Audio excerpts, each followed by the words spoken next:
नाम भावना त्रिपाठी है और आप देख रहे हैं एबीपी लाइव। आज है बीजेपी का 43वां स्थापना दिवस। आज बीजेपी को बने हुए 43 साल हो चुके हैं एज अ पार्टी। इस वक्त हमारे साथ रामकृपाल सिंह सर हैं जो कि वरिष्ठ पत्रकार हैं। और सर, पहली बात तो आपका बहुत बहुत स्वागत है एबीपी लाइव पर। हम जैसे जो नए पत्रकार हैं उनके मन में बहुत सवाल आते हैं जब आप लगातार देखते हैं कि पार्टी लगभग 10 सालों से अभी रूलिंग पार्टी रही है और इतना बीजेपी का बोलबाला है। तो कुछ मुझे ना हिस्ट्री के बारे में भी जानने की उत्सुकता होती है कि आखिर ये पार्टी कैसे बनी, कब बनी, जनसंघ से क्यों अलग हुई, इन सब के बारे में प्लीज़ मुझे बताइए।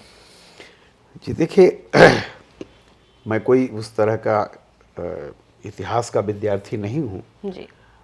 लेकिन एक पत्रकारिता में रहने के चलते और राजनीति में थोड़ा बहुत रुचि रखने के चलते जो मेरी समझ है उससे मैं ये बताता हूँ आपको। देखिए, एक ब्रीफ हिस्ट्री समझ लीजिए आप।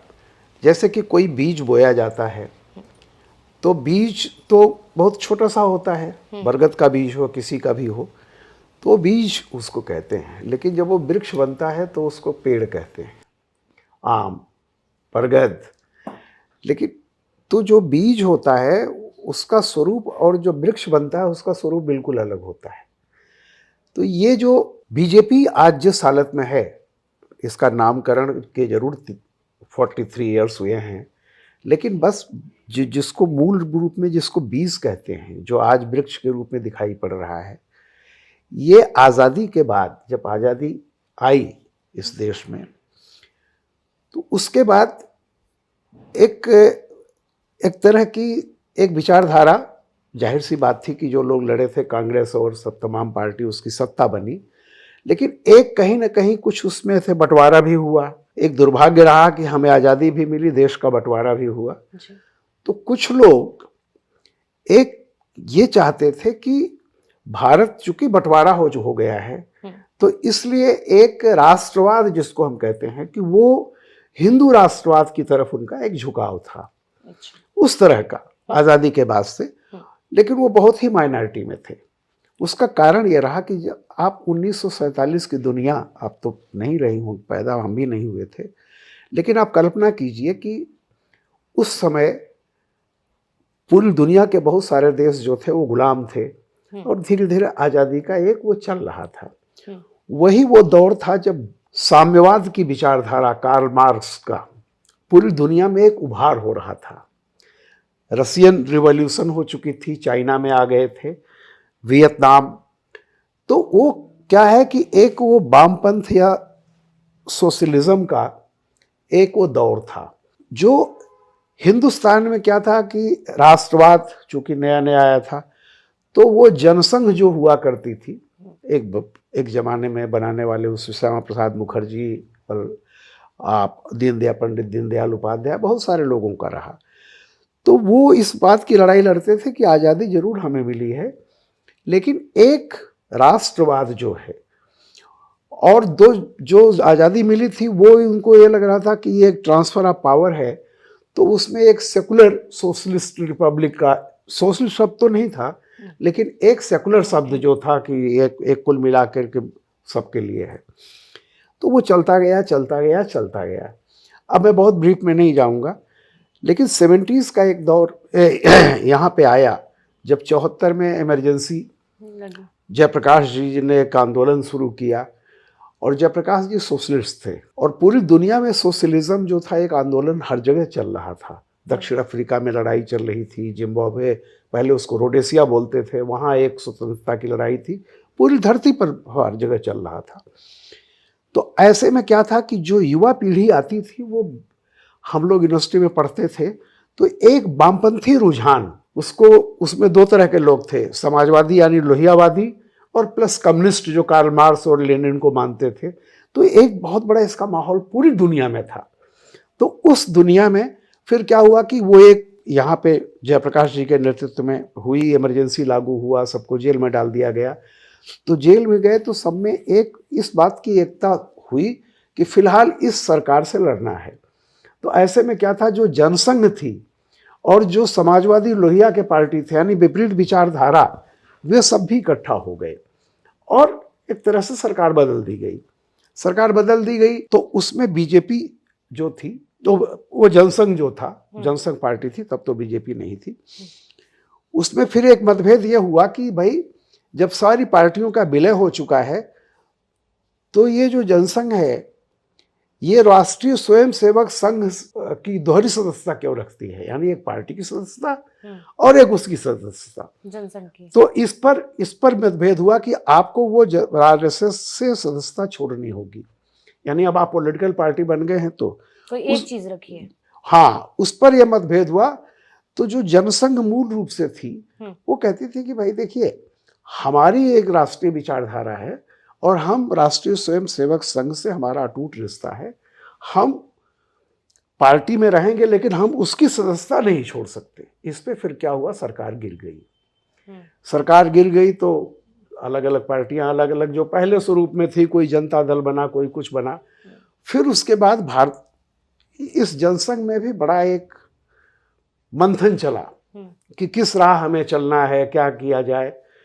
तो ये हुआ कि भाई राष्ट्रीय स्वयंसेवक संघ जो होते एक कल्चरल ऑर्गेनाइजेशन है, उसका पॉलिटिकल वो नहीं है, भाग नहीं लेता, लेकिन ये जो थिंकिंग थी जनसंघ की उसका एक स्वरूप होना चाहिए एक पॉलिटिकल ताकत के रूप में। तो इस तरह से भारतीय जनता पार्टी का जन्म हुआ। लेकिन मैं जो कह रहा हूं कि ट्रेस जो था कि तमाम वामपंथी आंदोलन और तमाम समाजवादी, लोहियावादी, साम्यवाद और समाजवाद, इन दोनों आंदोलनों के बावजूद हर देश में, पूरी दुनिया में, पूरे विश्व में कहीं न कहीं एक ये थिंकर थे जो अपनी संस्कृति, अपनी सभ्यता और अपने राष्ट्र के प्रति वो लेकर के चलते थे। तो उसमें जो था जनसंघ प्राइमरी था। लेकिन जैसा मैंने कहा कि वो फिर भारतीय जनता पार्टी बनी और फिर भारतीय जनता पार्टी का एक संघर्ष शुरू हुआ। उसमें देखिए बहुत दूर तो मैं नहीं जाता, लेकिन मुख्य रूप से अटल बिहारी जी, मुरली मनोहर जोशी जी, आडवाणी जी, ये तीन नाम मैं प्रमुखता से लूँगा। बाद में गडकरी जी भी रहे, राजनाथ सिंह रहे, सारे लोग रहे। लेकिन ये वो दौर था जो कि इस विचारधारा के अनुकूल नहीं था। यानी मासेस में जो था वो इंदिरा गांधी 71 में आई थी, तो उन्होंने क्या किया, गरीबी हटाओ, बैंकों का नेशनलाइजेशन कॉमन मैन के लिए, और राजाओं के प्रीव्यू पर्स की समाप्ति, तीन नारा उन्होंने दिया था और पूरी जनता ने उनको वोट दे दिया। नेहरू जी जब खुद आजाद प्रधानमंत्री बने तो उन्होंने जो लाइन ली थी वो सोवियत संघ की लाइन ली थी। यानी उनके सामने दो तरह का था कैपिटलिज्म, एक कैपिटलिस्ट इकोनॉमी जो अमेरिका में थी, और दूसरा जो एक उभरता हुआ सोशलिस्ट इकोनॉमी जिसका वो प्रमुख उदाहरण चाइना और रसिया थे। तो नेहरू की जो पूरी आइडियोलॉजी रही, जो आर्थिक और सामाजिक और राजनीतिक, वो प्रो लेफ्ट रही। यानी नॉट एग्जैक्टली, बट उन्होंने एक मिश्रित इकोनॉमी, मिक्स्ड इकोनॉमी किया, यानी कुछ पूंजीवाद को ले लो, कुछ समाजवाद को। लेकिन जो लाइन रही वो प्राइमरीली रही प्रो रसिया। और इंदिरा गांधी की भी वही रही। तो जब इंदिरा गांधी आई तो वही समाजवाद। तो ये क्या था कि उस दौर में जैसे कि विपरीत दौर हो, आंधियां चल रही हो, और उसमें आप दिया जला के चलना आपके लिए बहुत मुश्किल था।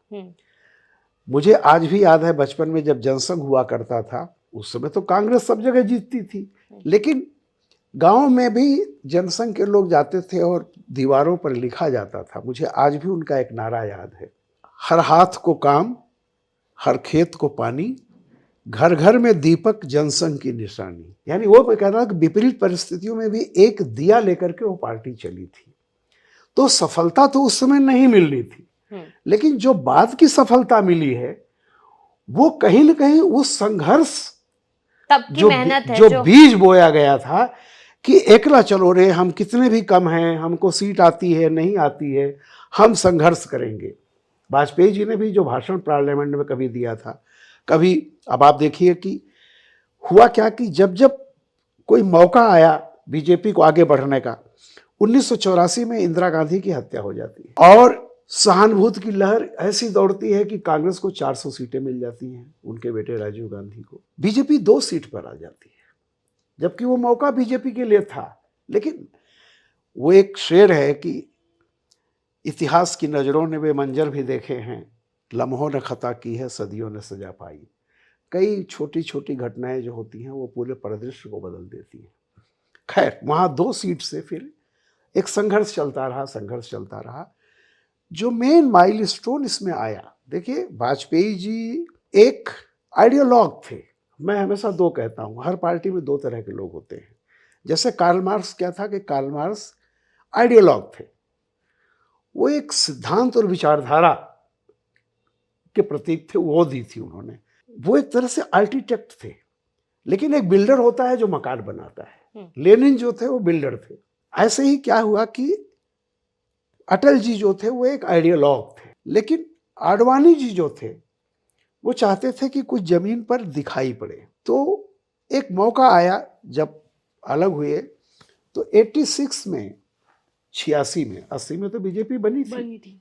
86 में शाहबानो का केस आया, जब राजीव गांधी 400 सीट लेकर के आए थे। सुप्रीम कोर्ट का एक फैसला आया शाहबानो पर। तो वो जो राजीव गांधी के कुछ मतलब प्रो माइनॉरिटी थे या माइनॉरिटी समर्थक जो लोग थे, उन्होंने कहा कि ये तो बड़ा गड़बड़ फैसला है और इससे तो देश में हमारा वोट बैंक खिसक जाएगा, यानी मुसलमान नाराज हो जाएगा। राजीव गांधी को उतना ज़्यादा राजनीति का ज्ञान नहीं था जो इंदिरा गांधी को था। इंदिरा गांधी सुनती सबकी थी, करती अपनी। वहाँ भी उस दौर में 2 हमेशा होते थे, एक वामपंथी समर्थक होते थे, एक दक्षिणपंथी होते थे। इंदिरा गांधी दोनों को लेके चलती थी, लेकिन राजीव गांधी को नहीं था। तो राजीव गांधी ने कहा क्या करना चाहिए। अब लोगों ने कह दिया कि अरे बदल दीजिए कानून, आप तो 400 सीटें आपकी हैं। सुप्रीम कोर्ट का कानून बदल दिया गया शाहबानो के मामले में। अब क्या हुआ, जो दूसरी लॉबी थी कांग्रेस में वो गई राजीव गांधी के पास, इससे तो हिंदू बहुत नाराज हो रहा है। तो उन्होंने कहा कि अब क्या करना चाहिए। उन्होंने कहा कि वो मंदिर का ताला खुलवा दीजिए। तो एक जगह माइनॉरिटी को अपीस करने के लिए उन्होंने शाहबानो केस की वर्डिक्ट बदल दी। अब दूसरा देखा कि हिंदू नाराज हो रहा है तो वहाँ ताला खुलवा दिया।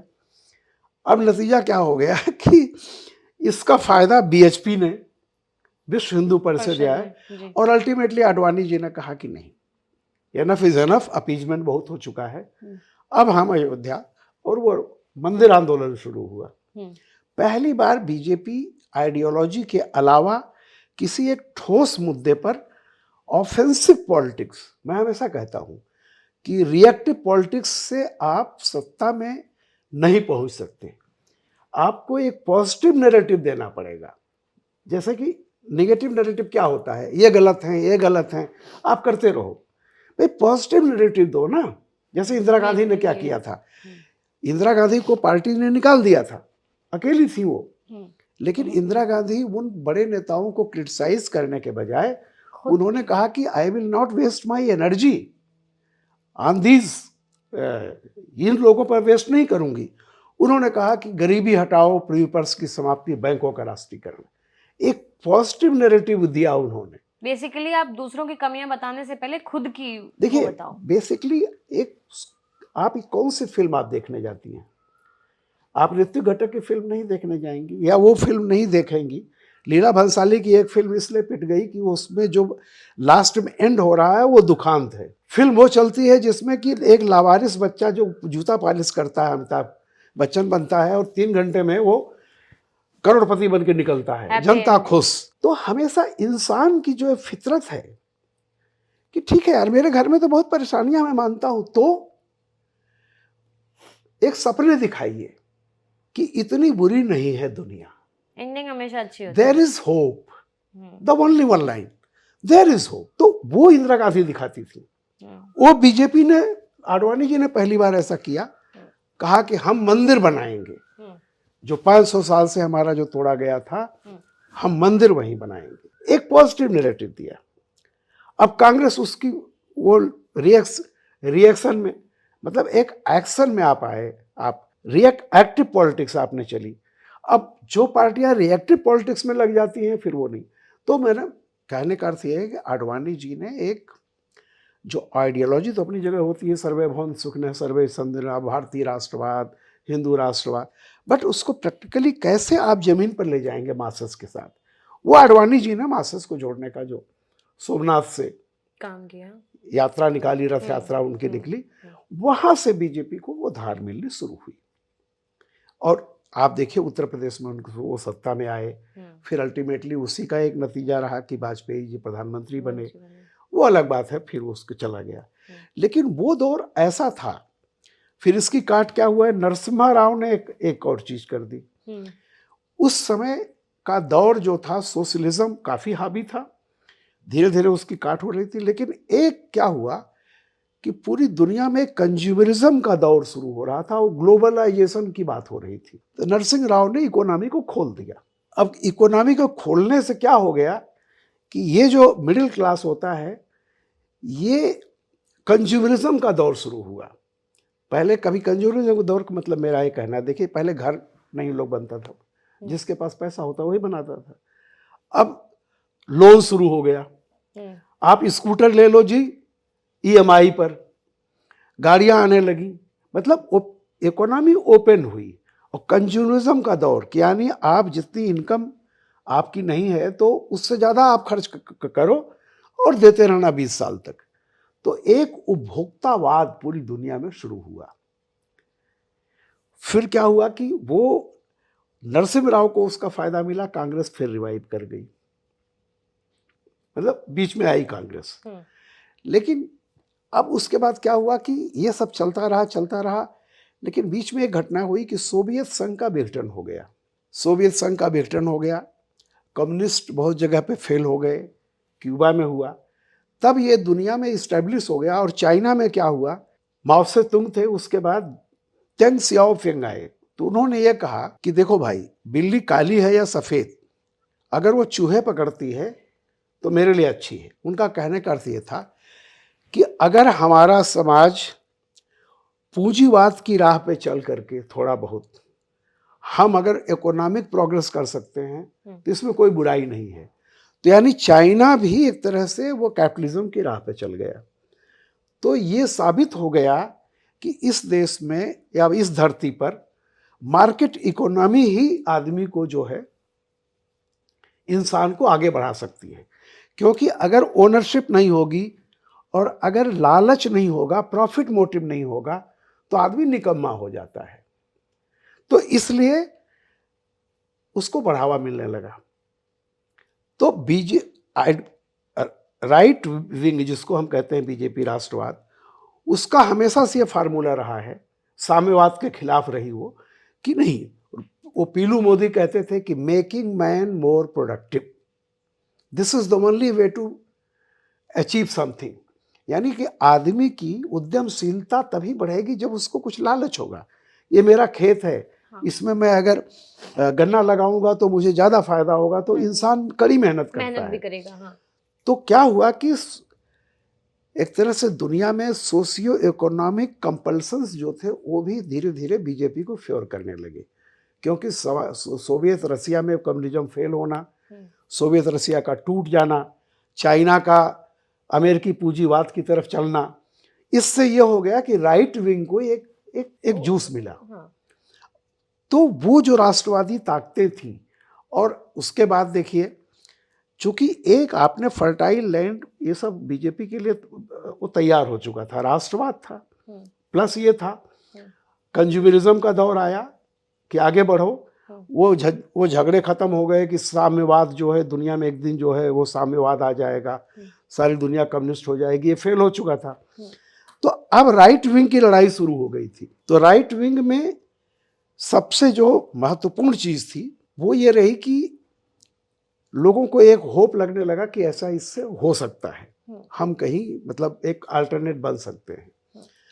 अब ये इनके इनर कॉन्ट्रडिक्शंस क्या थे कि जो लेफ्ट लीनिंग थी कांग्रेस की, वो चूंकि दुनिया में साम्यवाद फेल हो चुका था, तो समाजवादी जो नीतियां थी उसके दुष्परिणाम भी आने लगे, प्लस करप्शन और बहुत सारी चीजें।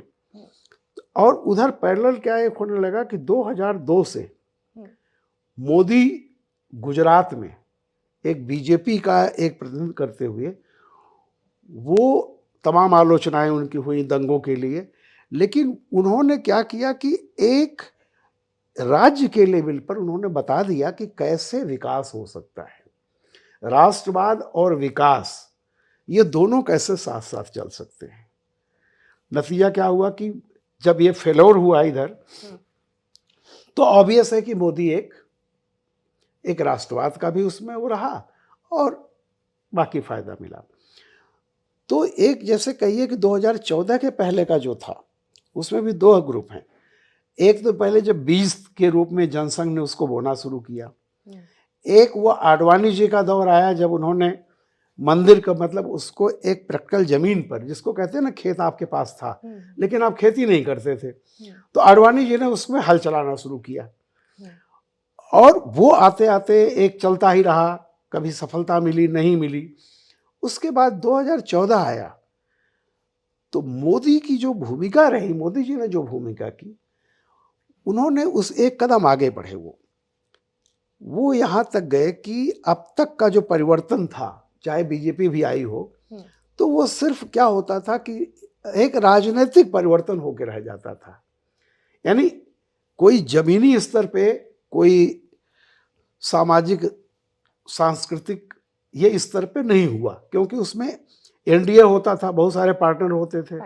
तो आप ये छोड़ दो जी, आप धारा 371 पर हाथ नहीं लगाओगे, आप राष्ट्रवाद की बात नहीं करोगे, फलाना, तो कंप्रोमाइजिंग था कुल मिलाकर के कि वो सत्ता परिवर्तन होता था सिर्फ, और ब्रीदिंग स्पेस हमेशा अपोजिशन के लिए भी रहती थी। लेकिन मोदी जी जब आए तो उन्होंने सिर्फ सत्ता का ही नहीं किया, वो एक सोशल रिफॉर्मर की तरह भी चले। स्वच्छता भी है उसमें, फलाना चीज भी है, क्यूरिकुलम बदलो, मन की बात हो गया, जितनी भी चीजें में। कहने का मतलब ये था कि मोदी ने यह शुरू किया कि ये सिर्फ सत्ता राजनीतिक परिवर्तन न हो करके एक सांस्कृतिक, राजनीतिक और आर्थिक, यानी जीवन के जितने क्षेत्र हैं सब में चेंज हो। तो वो जो रिफॉर्म अंदर से हुआ, अब उसकी दिक्कत क्या हुई कि जो अपोजिशन के लोग थे, जो मानते थे कि भाई जुडिशियरी में तो हमारे लोग भी हैं, और फाइनेंस मिनिस्ट्री में हमारे लोग भी हैं, सिविल एविएशन हमारे लोग भी हैं, कोई बात नहीं, बीजेपी का प्रधानमंत्री हो गया तो क्या हो गया, उससे क्या फर्क पड़ता, काम तो हमारा चलता रहेगा। वो कैरेक्टर मोदी ने बदल दिया। Now the opposition is feeling. और एक महत्वपूर्ण बात और कह दूं, इस देश में आजादी के बाद से दो बड़े आंदोलन हुए। एक 74 में शुरू हुआ करप्शन के खिलाफ, और वो दोनों आंदोलन जो थे वो एक, उसका जो लीडरशिप थी वो एक नॉन पॉलिटिकल आदमी के हाथ में थी, जयप्रकाश नारायण, और दूसरी बार अन्ना हजारे आंदोलन। ये दो आंदोलन थे जो करप्शन के खिलाफ शुरू हुए थे, और दोनों आंदोलन एक नॉन पॉलिटिकल के नेतृत्व में शुरू हुए थे, जिसमें सारा अपोजिशन इकट्ठा हुआ था। ये पहली बार है कि एक पावर में बैठा आदमी प्रधानमंत्री इस देश में पहली बार वो करप्शन के खिलाफ, पावर में बैठा आदमी करप्शन के खिलाफ आंदोलन कर रहा है। This is the first time in the history of India. ये जो मोदी ने कहा है, तो एक बहुत बड़ा चेंज है। आप देखिए ना, कभी भी भ्रष्टाचार के खिलाफ अगर आंदोलन शुरू हुआ है तो अपोजिशन ने हमेशा गवर्नमेंट के खिलाफ, इस्टेब्लिशमेंट के खिलाफ किया है, न कि कहीं इस्टेब्लिशमेंट ने कहा हो कि हम करप्शन के खिलाफ लड़ाई लड़ेंगे। This is for the first time and by BJP. तो एक, मैं जैसे ये बता रहा था कि सबके कंट्रीब्यूशन अलग अलग हैं।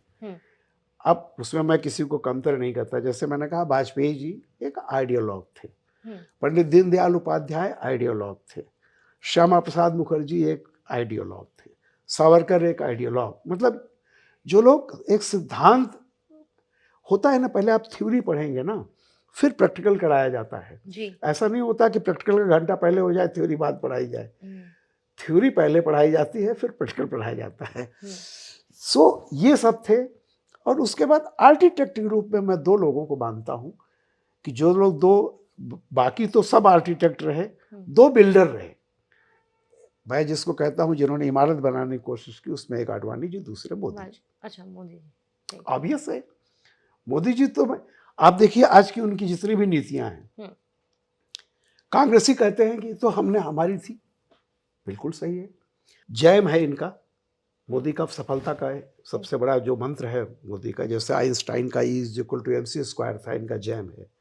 जैम है मतलब जनधन अकाउंट, हम्म, ए मतलब आधार, हम्म, जे मतलब जनधन अकाउंट, ए मतलब आधार, ए मतलब मोबाइल।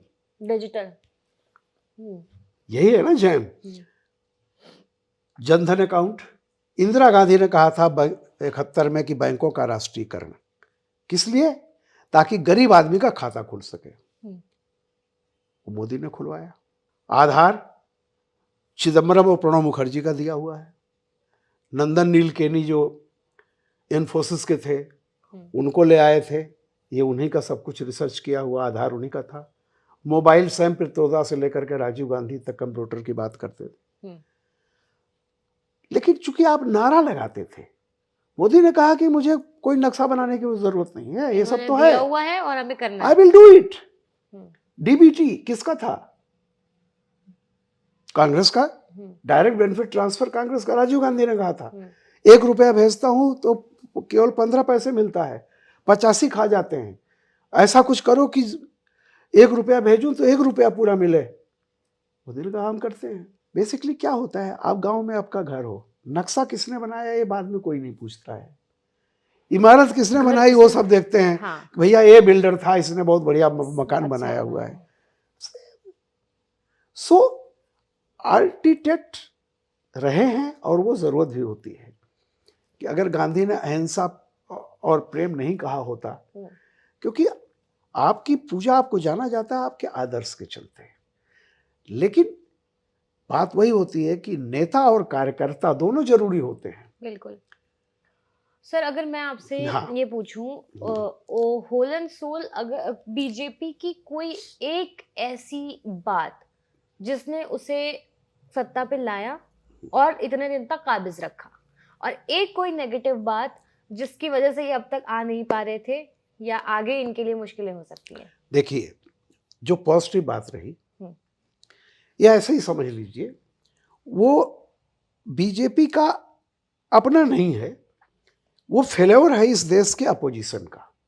कारण ये रहा कि आज़ादी के बाद से जो पूरी एक सामाजिक संरचना थी, उसमें जो मेजॉरिटी है, किसी भी दुनिया में किसी भी देश में ऐसा नहीं होता है, हर देश में एक मेजॉरिटी होती है। श्रीलंका में सिंघली हैं, हमारे यहाँ हिंदू कहने के लिए, पूरी दुनिया में होता है, पाकिस्तान में मुसलमान हैं। तो कहीं भी ऐसा नहीं होता है कि आप मेजॉरिटी को अनदेखा कर दें। चूंकि हमारे यहाँ पे कास्ट सिस्टम जो खराब चीज रही, उसके नाते जैसे बटी हुई रहती थी। अभी चाइना में हान है, वो मेजॉरिटी में है, कुछ भी हो हान वहाँ पे समुदाय है। हमारे यहाँ क्या था, तो जो अपोजिशन की पार्टीज रही वो ये सोचती रही कि मेजॉरिटी जो है वो तो कास्ट में डिवाइडेड है, इसका वोट तो सबको मिलेगा। ये जो 20% जो माइनॉरिटी है, ये अगर हमारे साथ आ जाए तो ये हमारी कोर स्ट्रेंथ हो जाएंगे। और बाकी जो है, जैसे हम कहते हैं गुठली, आम में गुठली होती है, गुठली जरूरी होती है, गुठली रहेगी तो आम है, बाकी गूदे तो आ जाते हैं। तो वो मानते थे कि मेजॉरिटी तो बटेगी जातियों में, कलर में, इसमें उसमें, ऊंच नीच फलाना ठिकाना, तो वो जीत जाएंगे हम। वो करते रहे। इसका मतलब अगर मैं कहूं कि आपके पास मान लीजिए कि 100 एकड़ है जगह, उसमें आपने कहा कि 80 एकड़ में तो हमें कुछ करना ही नहीं है, जो भी पैदा होगा कर लेंगे, ये 20 एकड़ जो खेती है इसको हम संभाल के करेंगे। तो यहाँ की सारी पॉलिटिकल पार्टीज 20 एकड़ की खेती करती रही, और 80 एकड़ जो थी वो ऊसर बंजर जमीन, उसमें जनसंघ अपना उसको ऐसे ही चलता रहा, जाता रहा। कभी उसको मार के भगा दिया गया, कभी कुछ हुआ। एक दिन ऐसा आया कि वो 80% में से ज्यादातर लोग बोले यार ये इतने साल से टहल रहा है, इसका साथ दे दो। अब क्या हो गया कि बीजेपी भारी पड़ गई, जो मैंने कहा राष्ट्रवाद। और उसका एक रीजन भी रहा, जो मैं बार बार कहता हूं कि पूरी दुनिया में चेंज हुआ, सिर्फ हिंदुस्तान में नहीं। आप पूरी दुनिया उठा के देखिए, बदलाव की एक लहर, बदलाव की लहर नहीं, एक जो वहाँ की मेजॉरिटी पॉपुलेशन होती है वो उसका उत्थान, मतलब वो उसमें उसका एक एम्पावरमेंट कि भाई हम भी डिसीजन मेकिंग, जिसको कहते हैं कि एम्पावरमेंट, और उसका ये होना कि जैसे जैसे देखिए क्या होता है कि जब आप बहुत गरीब होते हैं, जब आपको पेट की चिंता होती है, तो आपको गांधी ने भी कहा था कि जहाँ दुर्भिक्ष होता है वहाँ सांस्कृतिक विकास नहीं होता। लेकिन जब पेट भरने लगता है तो नाक की चिंता होती है। जिसका पेट भरता है फिर उसको एम्पावरमेंट और अपने एग्जिस्टेंस, अपने सम्मान का भी होता है। तो मैं हमेशा कहता हूँ कि पेट से शुरू होकर के जब पेट भर जाएगा तो नाक की बात भी आएगी। तो नाक की बात का मतलब है मेजॉरिटेरियनिज्म पूरी दुनिया में उभरा, जिसको आप राइट विंग कहते हैं हर दुनिया में। आप चाहे अमेरिका को देख लीजिए, सब जगह देख लीजिए, होना ही था हर देश में। तो अब दिक्कत क्या आ गई कि मेजॉरिटी में से बहुत बड़ा एक तबका जो है वो बीजेपी की तरफ चला गया, जिसको कहते थे मिडिल क्लास, आप जिसको कहिए ओबीसी। अब ओबीसी में से 38% जो है आज बीजेपी की तरफ आ गया। अपोजिशन की दिक्कत यह है कि वो सोचते हैं 20% को आज तक हमारा साथ देता रहा, कहीं ऐसा ना हो कि इस 20% को हम इधर चले जाएं तो ये 20% नाराज हो जाए। तो सारे लोग 20% की खेती कर रहे हैं। बीजेपी को जो 80% ऊसर था वो मिल गया। अब उसने उसको फर्टाइल बना लिया है। अब आपकी दिक्कत ये हो रही है। तो हमेशा क्या होता है, सफलता के लिए कई बार ऑब्जेक्टिव कंडीशंस भी बहुत जरूरी होती है। यानी आप एक नाव खे रहे हो, हवा अगर पछुआ चल रही है तो नाव आपकी पूरब आसानी से जाएगी, लेकिन अगर कहीं मान लीजिए कि पूर्वा चल रहा और पूरब दिशा में आपको जाना है तो फिर कठिनाई हो जाएगी। तो ये जो मैं कह रहा हूं कि बीजेपी की सफलता एक राज ये रहा कि इन्होंने अपनी वो पॉलिसी छोड़ी नहीं। ठीक है। जब बुरे से बुरे दिन थे तब भी ये दीपक, मैंने कहा ना, आंधी में भी एक दिया लेके चलते रहे, उससे उस पर मजबूत हो। और एक आज वो परिणाम उनको मिल गया। जो जनता कभी जातियों में बटी हुई थी, वो उस जनता को ये लगा कि नहीं, यहाँ चलिए। और दूसरी सबसे बड़ा जो मैं दो उदाहरण दूंगा, मोदी जी मॉडर्न वो बेसिक चीजों को समझते हैं कि क्या जो इंदिरा गांधी में था कि एक पॉलिटिकल नैरेटिव ऐसा फेंको ताकि मेजॉरिटी के पास कोई मौका नहीं मिले कि नहीं है नहीं है। यानी उन्होंने जमीनी हकीकत पर जो सोशलिज्म की ठेकेदारी कम्युनिस्टों, वामपंथियों यानी सीपीएम और कांग्रेस की बपौती थी, उसको मोदी जी ने बिना कोई नारा दिए चुपचाप अपना लिया। अब आप बताओ, कहीं गांव में चले जाओ, जिसके कच्चे मकान थे आज सबके, छोटा सा ही सही लेकिन सबके पक्के मकान है, शौचालय। तो ये मैं कहता हूं हमेशा कि रिफॉर्मिज्म एंड सोशलिज्म गो टुगेदर। आप किसी को ये नहीं कह सकते एक दिन ऐसा आएगा साम्यवाद, तब तक कुछ मत लेना, नहीं बैठेगा वो। उसको अपने बेटे की फीस की जरूरत है, उसका मकान बन गया, उसको गैस मिल गई जो लकड़ी और पत्ते बीनती थी माँ। तो बेसिकली क्या होता है कि आप उस जमीन पर लेके जा रहे हैं। और जो गांधी या दीनदयाल या कोई भी कहता था कि अनटू दिस लास्ट, इस अंतिम व्यक्ति को, तो ये जो होता है ना कि अनटू दिस लास्ट, कि गरीब से गरीब आदमी के दरवाजे पर क्या पहुंच रहा है। कोई देखिए, वोट आइडियोलॉजी पे नहीं मिलता है, वोट मिलता है कि सामने वाला पर हम कितना भरोसा कर सकते हैं। और भरोसा तभी उस पर आप कर सकते हैं अगर उसने कोई ऐसा काम किया है जो आपकी जिंदगी को छू के निकला है, तभी आप भरोसा करते हैं ना।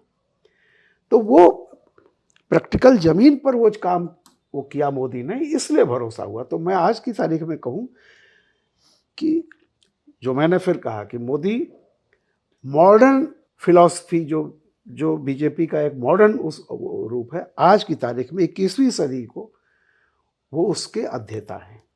और अगर माइनस पॉइंट की बात करें, माइनस पॉइंट देखिए, माइनस पॉइंट सबसे बड़ी यह है कि मोदी जी का 4 वाक्य है, सबका साथ, सबका विकास, सबका विश्वास, सबका विश्वास और सबका प्रयास। आप देखिए, आप कहीं भी आइए मुरादाबाद में, कोई ये नहीं देखता है कि ये घर मुसलमान का है, जो उस हिस्से में आता है सबका घर बन रहा है। मोदी जी कह रहे हैं कि 130 करोड़ लोग हमारे अपने हैं, लेकिन डाउन द लाइन ये जो लोग रेखाएं खींच देते हैं ना कि मौका है, चलो जी ये फलाना है ढकाना, ये जो हिंदू मुसलमान, मेरा ये कहना है कि सही मामलों में आप आरएसएस के ये प्रमुख का बयान सुन लीजिए, उन्होंने क्या कहा कि इस देश में सब लोग रहेंगे, लेकिन बेसिकली अगर हमारा डीएनए एक है, जब यह है तुम अपने विचार से चलो, जो आपकी पूजा पद्धति आप उसमें विश्वास करो। नफरत फैलाना, जो मतलब जो मौके मिलते हैं ना, बयान वीर है जैसे मोदी जी कई बार मना करते हैं, कई बयान वीर, ये फलाना ढिकाना, तो क्योंकि एक बात तो तय जान लीजिए, जिस भी समाज में समरसता नहीं होगी वो समाज कितना भी आर्थिक प्रगति कर ले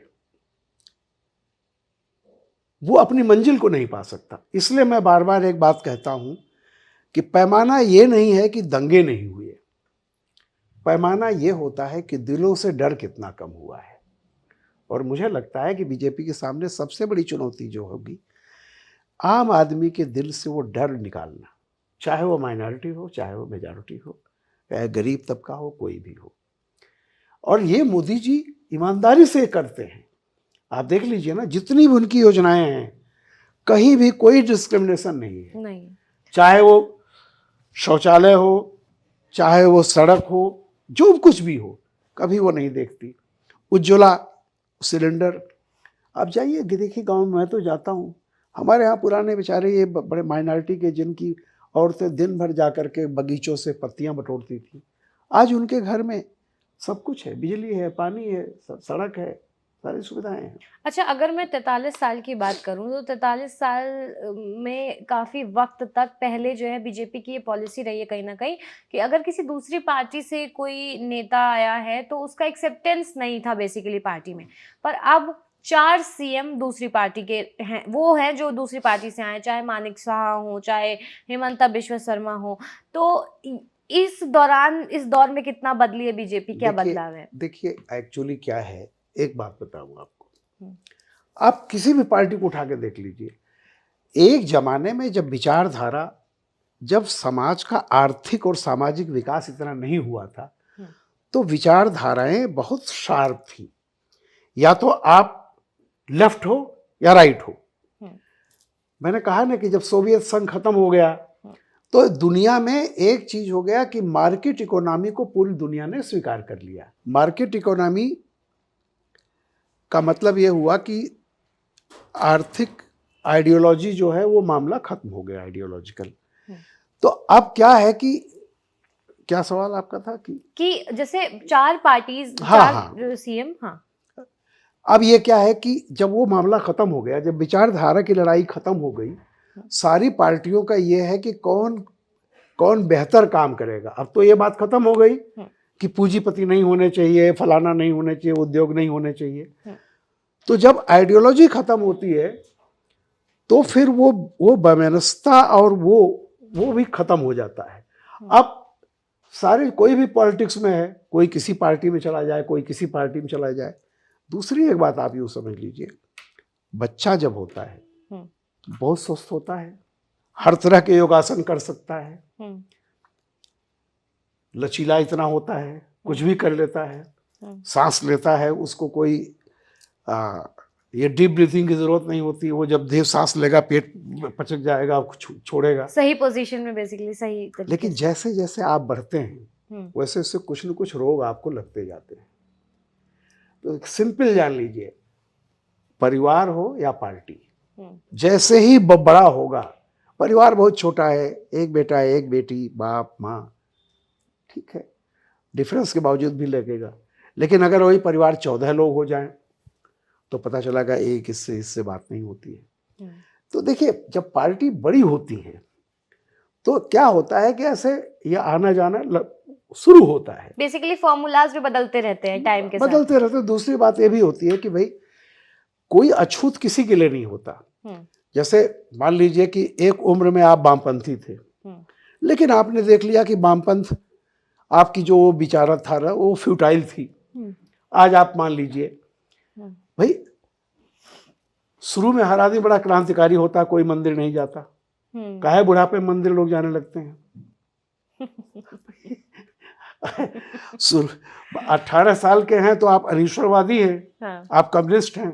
जैसे जैसे बढ़ेंगे, दिनकर ने पहली किताब जो लिखी थी वो हुंकार थी, अच्छा। और उनकी रश्मिरथी और हुंकार ये सब बड़े मतलब बड़े क्रांतिकारी हैं। ओज वीर। हाँ। क्षमा शोभती उस भुजंग को जिसके पास गरल हो, गरल उसको क्या जो दंतहीन विषरहित विश्व- विनीत सरल हो, जी तो लौटा दे हमको। बहुत कुछ उन्होंने लिखा। जी। यह अरण्य झुरमुट जो काटे अपनी राह बना ले, कीर्तिदास या नहीं किसी की जो चाहे अपना ले, जीवन उनका नहीं युधिष्ठिर जो उससे डरते हैं, उनका जो कि चरण रोप निर्भय होकर लड़ते हैं, जी। वही दिनकर ने आखिर में लिखा हारे को हरिनाम। तो ये हुंकार से हारे को हरिनाम की यात्रा मैं नहीं कहता पढ़ ले, लेकिन देखिए व्यक्ति समझ, और हर आदमी का एक स्वार्थी भी होता है, उसको संभावना कहाँ दिखती है, आप वही तलाशने जाएंगे जहां आपको संभावना होगी। बिल्कुल।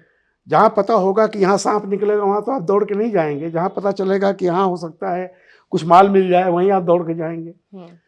तो बीजेपी एक उगता हुआ सूरज है। 10 साल हो गए, लोगों को लगता है कि भाई अगर समाज सेवा भी करनी है तो बीजेपी से जुड़ जाओ, और अपनी सेवा करनी है तो भी बीजेपी में चलो देखेंगे।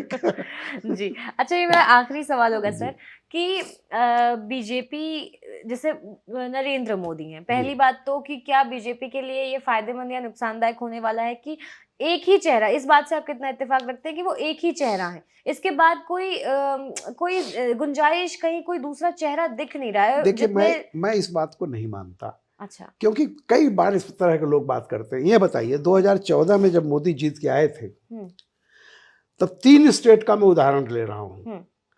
चुनाव हुए थे महाराष्ट्र में, उत्तर प्रदेश और हरियाणा। यहां कौन चेहरा था तीनों में? किसको पता था कि ये खट्टर हरियाणा के मुख्यमंत्री होंगे? किसको पता था देवेंद्र फडणवीस वहां के होंगे? और किसको पता था योगी होंगे? हाँ। मैं तो चैनल पे बैठा हुआ था, मुख्यमंत्री का चल रहा था, मैंने कहा सवाल ही नहीं उठता योगी के होने का। और एक ही मिनट बाद वो मेरा एंकर कह रहा है कि नहीं नहीं सर खबर आ गई, योगी जी हो रहे हैं। Who knows? See, आज की तारीख में दिक्कत क्या होती है ना, कि जैसे सृष्टि के बारे में हम देखते हैं तो आकाश नीला है, ना वो नीला है ना कुछ भी नहीं है, इट्स टोटल एम्पटी। तो सूरज न निकलता है ना डूबता है, लेकिन हमारे लिए वो पूरब से निकलता है और पश्चिम में डूबता है। ऐसा कुछ नहीं होता है। कभी कोई भी चीज इस धरती पर, जिसको एक बोलते हैं ना कि इंडिस्पेंसिबल नहीं है, हर चीज का वक्त होता है, हर चीज के विकल्प मिलते हैं। कौन सोच सकता था 2014-12 के पहले कि मोदी एक दिन प्रधानमंत्री हो जाएगा? सारे लोग यही खबरदार खबरदार। इसको नीतीश कुमार इतने नाराज हुए कि बीजेपी छोड़ दी उन्होंने। 2019 में मेरी जिससे बात होती तो कहता 150 सीट से ऊपर नहीं आएगी। सी, व्यक्ति जो है इंडिस्पेंसिबल नहीं है। हम लोग एक दिन मरने वाले हैं, लेकिन धरती और समाज जो है वो रहने वाला है। वो उसको क्या बोलते हैं, वो जीवंत रहेगा, अनंत है। हम लोग मॉर्टेबल हैं, वो इमॉर्टेबल है। धरती अगर है तो समाज भी रहेगा, सोसाइटी भी रहेगी, रहेगा कोई। चलिए, thank you so much sir, आपने अपना वक्त दिया और इतनी सारी चीजें समझाई आसान भाषा में। नहीं, अब आप जैसे चाहिएगा इसको। हाँ जी बिल्कुल। एबीपी लाइव के साथ जुड़ने के लिए बहुत बहुत धन्यवाद। वीडियो अच्छा लगा हो तो लाइक और शेयर जरूर कीजिएगा। तमाम अपडेट्स के लिए चैनल के साथ बने रहिए।